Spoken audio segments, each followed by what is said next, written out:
কুরবানির ঈদে চালের রুটি আর গরুর মাংস গ্রাম বাংলার সবার একটি পছন্দের খাবার এবং এই ঝুম বৃষ্টিতে মাছ ধরে নিয়ে এসে রান্না করে খাওয়ার একটা আলাদা তৃপ্তি পাওয়া যায়। আসসালামু আলাইকুম, আমি শাইলা। ঈদ মুবারক সবাইকে। সকাল সকাল রুটি বেলার কাজ শুরু হয়ে গেছে। আমার গ্রামের এক দাদি শাশুড়ি নিজের হাতে রুটিগুলো বেলছিলেন।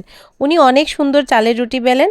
আমি চালের রুটি এত ভালো বেলতে পারি না, তবে রুটি শেখার কাজ করতে পারি, তাই আমি আর শাশুড়ি মা মিলে রুটি শেখছিলাম। এদিকে মাটির চুলাতে গরুর মাংস রান্না হচ্ছিল।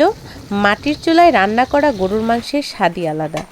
এই তো আমার হাজবেন্ড নাস্তা করে মাছ ধরতে যাবে, তাই নিজেই প্লেট রেডি করে নিচ্ছিল।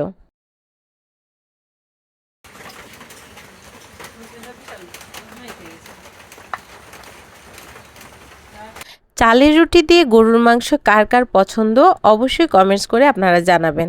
আর এই তো সে বৃষ্টি দেখে দেখে নাস্তা করছিল। খাওয়া শেষ করে সে চলে গেল তার এক চাচার সাথে মাছ ধরতে। বর্ষার নতুন পানির মাছ অনেক সুস্বাদু হয়। এটাকে বলা হয় উজ্জার মাছ। যখন অতিরিক্ত বৃষ্টি হয় তখন এই সময় পুঁটি মাছের শরীরে একটি লাল সুন্দর রং আসে।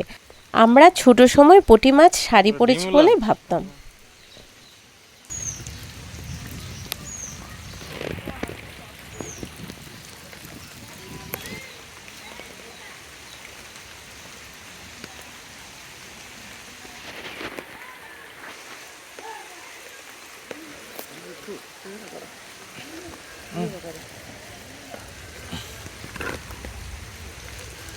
এই তো মাছ ধরে নিয়ে এসেছে সে, আধা ঘন্টার মতো ছিল সেখানে।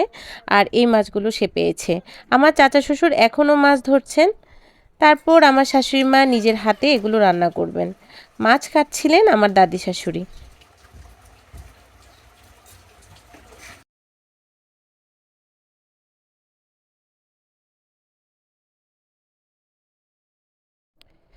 মাছ কাটা শেষে আমার দাদি শাশুড়ি বৃষ্টির পানিতে মাছগুলো খুব ভালোভাবে পরিষ্কার করে নিয়েছে।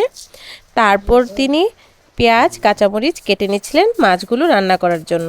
তো আমার শাশুড়ি মা কীভাবে মাছগুলো রান্না করবে তার প্রসেসিংটা সবটাই দেখিয়ে দিচ্ছি ভিডিওতে।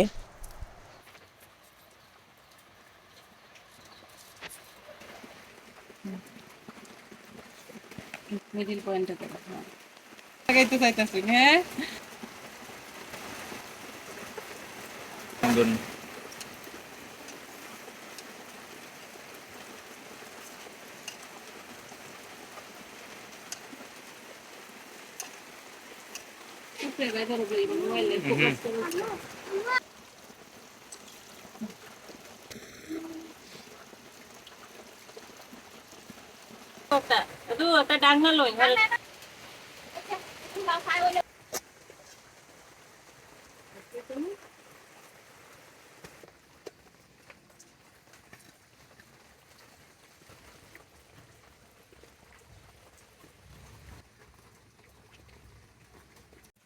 এই তো মাছ রান্না করা প্রায় শেষ।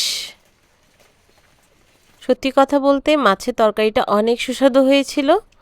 আর এরকম তরতাজা মাছ আপনি যেভাবেই রান্না করেন আসলেই টেস্ট লাগবে।